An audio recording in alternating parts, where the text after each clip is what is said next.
Hello, everyone. Outer Worlds was on sale from, I think it was the 7th to the 11th. It's not its first time being on sale, so I decided to talk about it. Mostly because a lot of what I will say about Outer Worlds 1 will branch out into my concerns or hopes for 2. That said, I'll get right into it, starting with hard difficulties. Most single player games are going to have a hard mode at the very least. Some might have a very hard mode, that's kind of a step up from that, or it could have like super realistic where it's like two shots to end either you or the enemy type of thing. It's dependent on the title, and regardless of what it is, it's always about efficiency. You have to scrape together every point of armor or damage that you can get, because otherwise you're not going to progress as quickly, or it's just going to be too difficult. That said, I think this is one area where Outer Worlds had a flaw. Don't get me wrong, it's a great game, but I think that one of its flaws was how it approached the whole efficiency topic, in terms of handling, hard mode, or supernova if you went that far. I'll go ahead and try to explain this using what you see on my screen with the Reddit post and with Fallout Vegas. I'll get into that, why that's important. But anyways, you'll notice that from this Reddit post, it's pretty clear that the two best damage types are shock and corrosive. People playing through Outer Worlds their first time won't notice this. I don't think. I didn't when I was playing through it my first time. I noticed there was different damage numbers. Sure, I was aware that there was different damage types because they do have a codex entry for the damage types in the game, plus on them for doing that, by the way. But I wasn't really aware of like how far you could go with each damage type. So yeah, I think this was a little too complicated, and it just made things a lot more difficult than it should have been. I think that there is certainly more efficient ways of handling a system like this, and that's why I was mentioning Fallout Vegas earlier. So let me tab over and get into that.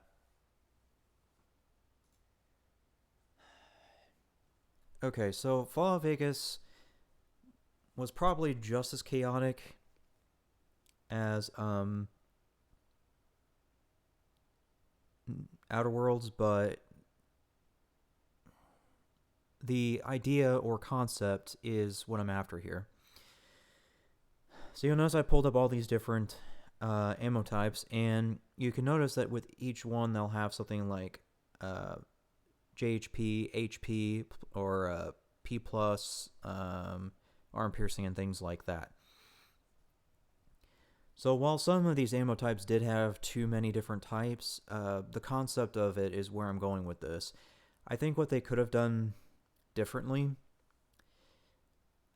with Outer Worlds is probably follow kind of a similar example to Fallout Vegas, in which, let's just say, the physical damage weaponry could resort to armor piercing or hollow point ammunition. Um, I think it could be something toggable in the inventory screen, kind of like how Witcher 1 or 2, I forget if it was 1 or 2, where you switched in between fast and strong strikes. Of course, they changed that in Witcher 3, in which you could do that with different keys, but in 1 or 2, I forget which one it was, you had to select strong or fast attack mode. Same thing is what I'm trying to point out here, is that they could have done something like that, in which a physical weapon could, in the inventory screen, toggle if it was flinging armor-piercing ammunition or HP ammunition, and would just pull from the respective ammo type, whether it be heavy, light, or energy. I think that would have been a much simpler way of handling it, and it would have made things a lot more clear going into the game. Plus, it wouldn't have made you as reliant on modding as well. In terms of balance, I think the way you could handle that is maybe do something like armor piercing does reduce damage to unarmored enemies or enemies that are under an armor rating of like 5 or something like that. I think you could have done it that way to kind of balance armor piercing, because it's actually kind of true. You don't want to use armor piercing against unarmored enemies in real life. You use hollow points for that. But either way, that's kind of where I'm going with this whole thing. I think that they probably could have done something similar to that to make it less complicated, so you didn't have to switch around with as many weapons. And then that way it was also more straightforward gameplay-wise. But anyways, moving on, let me just tab over.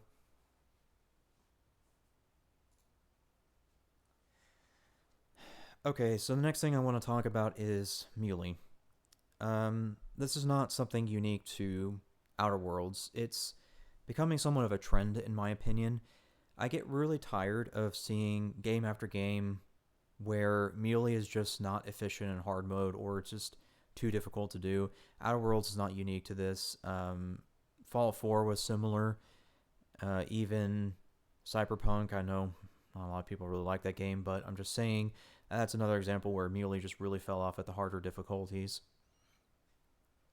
And so there's plenty of other titles that I can list, and I'm just trying to list all of these to show you that it's just game after game after game. It's just like melee just does not work in very hard difficulty, and that is so tiring to see.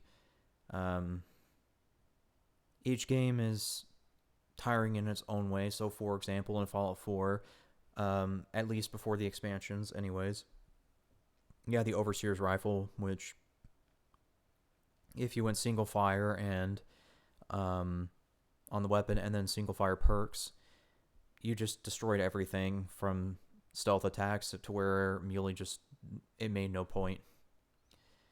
In Cyberpunk, it made no point because a lot of your enemies were ranged, and on top of that, some of your enemies moved too quickly to really make melee efficient in hard difficulties. So yeah, there's just a multitude of reasons for each different game as to why it's just tiring to see. But either way, Outer Worlds is no exception, and I do hope that they change that going forward into 2, because I really do want to see a game where melee actually functions in hard difficulty. Maybe one day that'll happen. Okay, next on my little list of things here is, I think that Outer Worlds did have a pretty good light medium armor system. I find it very annoying when games don't have a system like that. I think there should be customization in all games, not just the single player ones, but the multiplayer ones as well. So I do give props to Outer Worlds for doing that. However, the one thing that kind of bothered me with that armor system, at least in Outer Worlds, was that it just came at such a negative, to a point where you had to bring clothing with you to deal with certain situations, whether it be hacking, lockpicking, or something like that. What I'm referring to is the minus skills that are associated with heavy armor. It's really weird to see that in Outer Worlds, because if you look at other examples, like Fallout Vegas, even Fallout 4, they didn't really have any negatives associated with going power armor. As a matter of fact, even in, I think it was Vegas, if my memory is correct, I think it was called like the Salamander power armor, in which it was health regen. So that was really cool to see. But it didn't really have any negatives that would truly impact your game, because you could work around it. But unfortunately, in Outer Worlds, it was really hard to work around it, because the only way, well, because you had so many skills to deal with, but also because a lot of the times it would be a very high skill check, and you would just have to bring clothes with you to reach that, because of the negatives, more or less what I'm trying to say there. So I was kind of hoping that that would be handled better. Maybe they could change it by, well, maybe in Outer Worlds 2, they could change it by expanding the armor system, making it so that there's actually a torso piece and gloves at the very least, in addition to the helmets. I think that would help, because if you can make it so that your gloves are light, and so you don't have to eat those negatives of um, the heavy armor, I think that would help kind of break that up and make things a little bit easier on that front, is where I'm going with that one.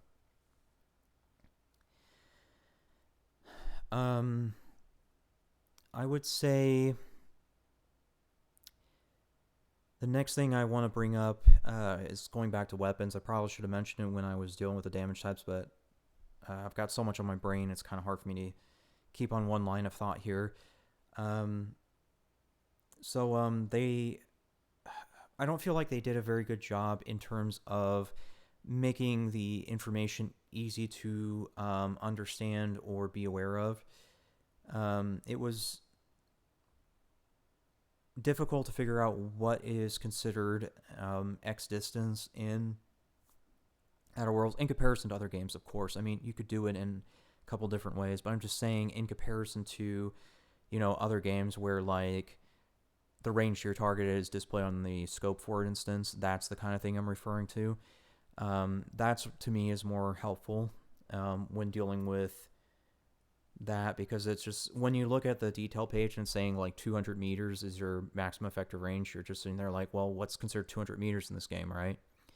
So it doesn't help when it's not easy to figure that out, is more or less where I'm going with this.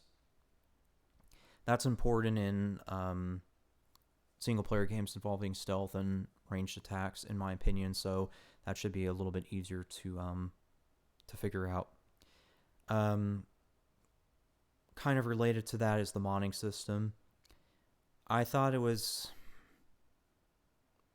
well, I should say I think that it should have been expanded on as well. In addition to the armor, I think that the weapon approach should have been expanded on, not just in how easy it is to figure out the distance to your target, not just in the other stuff I was mentioning, but also in expanding the mods out so that you actually have a muzzle, a barrel, and then a scope plus magazine slot, if it applies.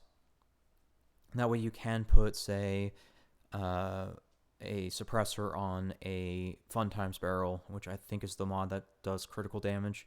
Yeah, that actually would have been very helpful to have in addition to the suppressor. So, yeah, there's certainly a lot of things that I think Outer Worlds could have done differently. That said, though, I do think it's an overall good game if you want to pick it up on the next Steam sale. Usually you can buy the full package, meaning the base game plus all the expansions as part of a bundle for, I think it's like $25 US. That's really not a bad price considering how much content you're getting out of Outer Worlds in terms of the 2 expansions plus the base game. It really will keep you busy. And the game can be fun. So I would say that if you do want to play Outer Worlds now to kind of get you ready for Outer Worlds 2, then by all means do that, if you want to do that. But really, that's all I can say on this. Thanks for listening.